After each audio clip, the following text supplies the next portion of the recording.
ആരാണ് ഈ പിണറായി വിജയൻ? പിണറായി വിജയന് മാത്രം എന്താണ് ഈ ഒരു ഹൈപ്പർ ആയിട്ടുള്ള പദവി സ്ഥാനം? വിജയനോടൊന്നും ചോദിക്കാൻ പാടില്ല. വിജയനോട് ചില ചോദ്യങ്ങൾ മാത്രമേ പറയുള്ളൂ. വിജയൻ എല്ലാരെയും വിരട്ടാനുള്ള അധികാരമുള്ള ഒരാളാണ്. ഇപ്പോ എന്റെയൊക്കെ വീട്ടിൽ നിന്ന് തന്നെ ഞാൻ പലപ്പോഴും കേൾക്കാറുള്ള ഒരു ചോദ്യമുണ്ട്. ഇപ്പൊ ഉമ്മൻചാണ്ടി ജീവിച്ചിരുന്ന കാലത്ത് ഞങ്ങളെ വീട്ടിൽ നിന്ന് പലപ്പോഴും ആളുകൾ പറയുന്ന കാര്യമുണ്ട്, ഈ പത്രക്കാർ ഉമ്മൻചാണ്ടിയെ വളച്ചിട്ട് എന്തെല്ലാം ചോദ്യങ്ങൾ ചോദിക്കും ഉമ്മൻചാണ്ടിയോട്. വളരെ സില്ലിയാണെന്ന് തോന്നുന്ന, ഒരു കാരണവശാലും ഉമ്മൻചാണ്ടിയെ പോലെ ആൾ ചോദിക്കേണ്ടതില്ലാത്ത സർവ്വ ചോദ്യങ്ങളും ചോദിക്കും. ഈ ചോദ്യങ്ങൾക്കൊക്കെ ആ മനുഷ്യൻ മറുപടി പറഞ്ഞിട്ട് ഒരു നാട്യവുമില്ലാതെ കടന്നുപോകും. പക്ഷേ പിണറായി വിജയനോട് എത്ര ചോദ്യങ്ങൾ ചോദിക്കും എന്ന കാര്യത്തിൽ കേരളത്തിലെ മാധ്യമങ്ങൾ പുലർത്തുന്ന ഒരു സെൽഫ് സെൻസർഷിപ്പ് ഉണ്ട്. എന്തിനാണ് അങ്ങനെ? ആരാണ് ഈ പിണറായി വിജയൻ? പിണറായി വിജയന് മാത്രം എന്താണ് ഈ ഒരു ഹൈപ്പർ ആയിട്ടുള്ള പദവി എന്നുള്ള ചോദ്യമില്ല. പഴയ കാലത്തെ മാധ്യമ പ്രവർത്തകരുണ്ട്. ഇപ്പൊ EMS-നോട് നിങ്ങൾ വിൽക്കുമോ എന്ന് ചോദിച്ചൊരു മാധ്യമ പ്രവർത്തകരുണ്ട്. അതാണ് മാധ്യമ പ്രവർത്തനത്തിന്റെ അതാണ് ജനാധിപത്യപരമായ ഊറ്റം എന്നാണ് ഞാൻ അതിനെ കാണുക. അങ്ങനെ ചോദിക്കുക തന്നെ വേണം. പുതുതായിട്ട് പരിചയപ്പെട്ട ഒരു പുതിയ മുഖ്യമന്ത്രി വന്നു കഴിഞ്ഞാൽ നിങ്ങൾ വിൽക്കുവോ അത് ചോദിച്ചപ്പോൾ EMS അദ്ദേഹത്തിന്റെ തർക്കുത്തരം പറഞ്ഞു, സംസാരിക്കുമ്പോൾ വിൽക്കാറുള്ളൂ. അത് അദ്ദേഹത്തിന്റെ മഹത്വം, അദ്ദേഹത്തിന് അങ്ങനെ പറയാം. പക്ഷെ അദ്ദേഹത്തോട് അങ്ങനെ ചോദിക്കാനുള്ള ആർജവം, പിണറായി വിജയനോടുള്ള എല്ലാ ചോദ്യങ്ങളും സെൻസർ ചെയ്തിട്ട് മാത്രമേ നമ്മുടെ പത്രക്കാർ ചോദിക്കുള്ളൂ. അയാളെ ഇങ്ങനെ ഭയപ്പെടുന്ന ആരാണ്? നമ്മുടെ പത്രക്കാരെ. പഴയ പത്രത്തിലെ കുലപതികളായിട്ടുള്ള തിരുവനന്തപുരത്തുകാരൊക്കെ ഉണ്ട്. അവരെയൊക്കെ ഇപ്പോഴും ഓർമ്മ വരുന്നത് പലപ്പോഴും എനിക്ക് മാത്രമായിരിക്കില്ല, ഈ പറയുന്ന എന്റെയൊക്കെ തലമുറയിലെ പലർക്കും ഓർമ്മ വരും. കാരണം അങ്ങനെ ഒരു റിസർവേഷൻ കാറ്റഗറി ഉണ്ടോ?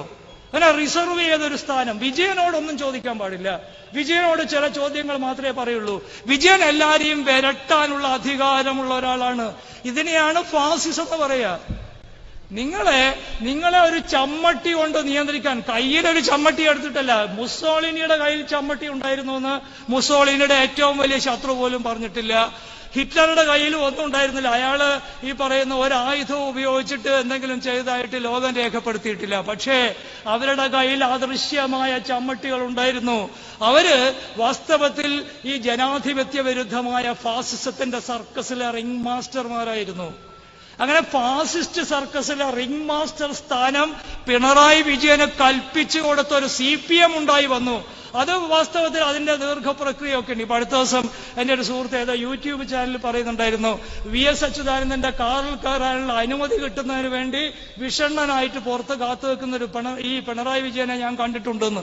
തീർച്ചയായിട്ടും അങ്ങനെയാണ്. അല്ലാതെ ഈ പിണറായി വിജയനെ എന്താണ് സഹസ്രാബ്ദങ്ങളുടെ പാരമ്പര്യമുള്ള പൊതുപ്രവർത്തനമൊന്നുമില്ല. എപ്പോഴാണ് പിണറായി വിജയൻ തിരുവനന്തപുരത്ത് രാഷ്ട്രീയം തുടങ്ങുന്നത് വെച്ചാൽ 1989 ശേഷമാണ്. 1989 മാത്രമാണ് പിണറായി വിജയൻ തിരുവനന്തപുരത്ത് CPM-ന്റെ സംസ്ഥാന സെക്രട്ടേറിയറ്റ് അംഗമായിട്ട് 89 ഡിസംബറിലോ എന്നാൽ 90 മാത്രമേ വരുള്ളൂ. ഇത്രയും കൊല്ലം കൊണ്ട്. അതാണ്. നേരെ മറിച്ച് ഈ പറയുന്ന ഈ പത്രക്കാര് തുറന്ന് സംസാരിക്കുന്ന ഈ മനുഷ്യന്മാരെല്ലാം തന്നെ പിണറായി വിജയനേക്കാൾ സീനിയർ ആയിരുന്നു തിരുവനന്തപുരത്തെ ഈ പറയുന്ന പൊതുപ്രവർത്തനത്തിന്റെ കാര്യത്തിൽ. പിന്നെ എങ്ങനെ വിജയന് മാത്രം ഈ പ്രത്യേക പദവി അനുവദിച്ചു കൊടുക്കുന്നതിലേക്ക് കേരളത്തിലെ ഈ സർവ്വ സംവിധാനങ്ങളും, കേരളത്തിലെ മാധ്യമങ്ങൾ, കേരളത്തിലെ സാംസ്കാരിക ലോകം, കേരളത്തിലെ എവിടെയൊക്കെ എന്തെല്ലാം ഉണ്ടോ എല്ലാം തന്നെ ഒരു മനുഷ്യനെ വിപ്പനുസരിച്ച് അങ്ങനെയാണല്ലോ പഴയ ഭാഷയിൽ പറയാം, ഒരു മനുഷ്യന്റെ വിപ്പിന് വഴങ്ങുന്ന തരത്തിൽ എങ്ങനെ മാറിത്തീർന്നു എന്നതും കൂടി നമ്മൾ ആലോചിക്കേണ്ടതാണ്.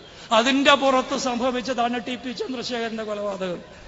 പിണറായി വിജയന്റെ വിപ്പിന് കേരളം വഴങ്ങുന്നുണ്ടായിരുന്നില്ലെങ്കിൽ TP ചന്ദ്രശേഖരൻ കൊല്ലപ്പെടില്ല.